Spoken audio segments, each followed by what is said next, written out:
So how can you add an item to your text so it looks better and more interesting? This is the way to do it. Let me open the app. We're gonna go to the bottom, tap on that little camera, and then we're gonna select plain image.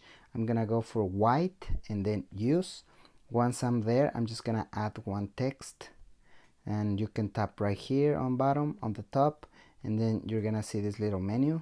Tap on add text. In this case, I'm just gonna type in my name, tap on done, and then you're gonna get something like this or whatever it's good for you. So once you have that, you're gonna go to the left side on the bottom, and then you're gonna tap these little three lines. Then you're gonna get this menu, add item, and then you're gonna see all these different items in this menu. I'm just gonna tap on this one because I like it.